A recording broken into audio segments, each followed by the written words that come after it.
Vi har fått besök av Lagercrantz vd Jörgen. Kan du berätta lite snabbt, vad gör ni på Lagercrantz? Lagercrantz är ett av de bolagen som kommer det här gamla Bergman och Beving som noterades redan 1977. Och sen har vi blivit särnoterade sedan 2001. Så vi har funnits på börsens small- och midcap-lista sedan dess egentligen.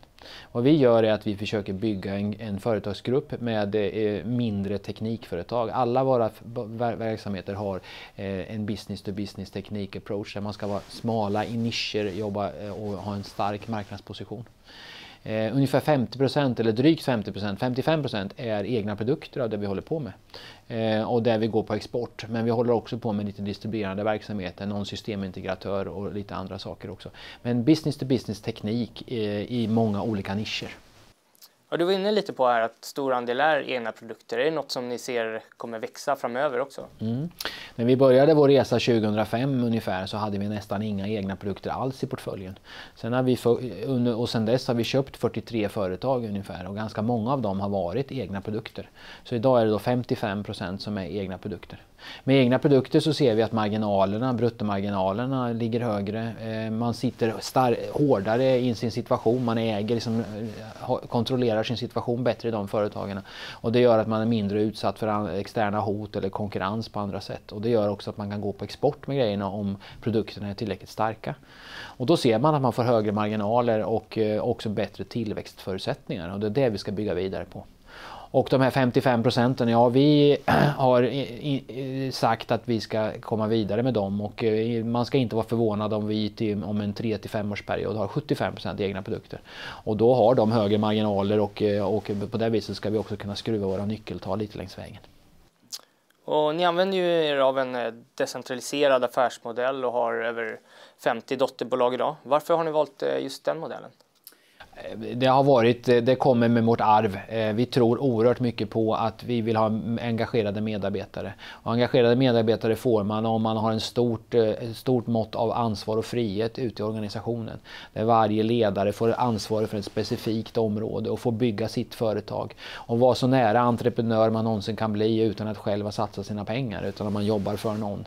Men får chans att utveckla ett företag. Och det har visat sig slagkraftigt i många situationer. Och därför tror vi väldigt starkt på den modellen.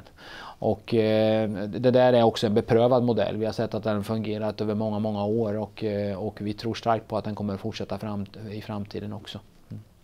Det här engagemanget som man ser hos företagare är så mycket starkare än kostnadssynergier eller andra typer av sådana här korsbefruktningar som finns. Och vi tror väldigt mycket på att varje enhet ska utvecklas på sina egna meriter under starkt ledarskap på varje ställe. Om man tittar på er kundbas så är ju en huvudsak en industribolag och vissa argumenterar ju för att vi kanske når toppen av en konjunkturcykel här. Har ni märkt något svagare efterfrågan eller andra indikationer på det? Nej, vi har vår kommentar har varit att vi har inte sett det utan snarare en fortsatt stark marknad. Vi har sett en stark marknad egentligen under hela 2018 och det fortsätter. Det känns väldigt positivt. Sen läser vi väl tidningar som alla andra så det är klart att det är väl någonting vi ändå är väldigt lyhörda för. Men än så länge taktar det på ett väldigt bra sätt. Och vi tycker också att vi har starka produkter och vi jobbar i våra nischer. Och det gör väl också att även om marknaden så tycker vi viker eller försvagar så borde vi kunna vara ganska slagkraftiga med våra verksamheter. Sen är vi snabba att vidta åtgärder om det skulle vara så att volymerna minskar. Men som sagt, det har vi inte sett någonting av än. Och i er strategi så ingår ju en del företagsförvärv såklart. Och hur upplever du klimatet på förvärvssidan? Vi har ju hållit på med det här i många år och jag tycker nog att det är ett ganska normalt läge. Det är ett ganska normalt läge när vi pratar om hur många objekt eller bolag det finns att titta på. Vi tycker det är ett ganska normalt läge när det gäller även prisbild och annat. Vi tycker väl att även trots att räntorna har kommit ner de senaste åren så har ändå multiplarna legat kvar ungefär där de har varit förut. Vi pratar om multiplar 5, 6, 7 ungefär som är aktuella.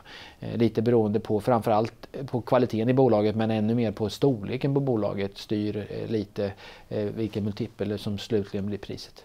Men vi tycker att vi hittar företag till vettiga priser. Stort tack för att du tog dig tid Jörgen och lycka till. Tack så mycket.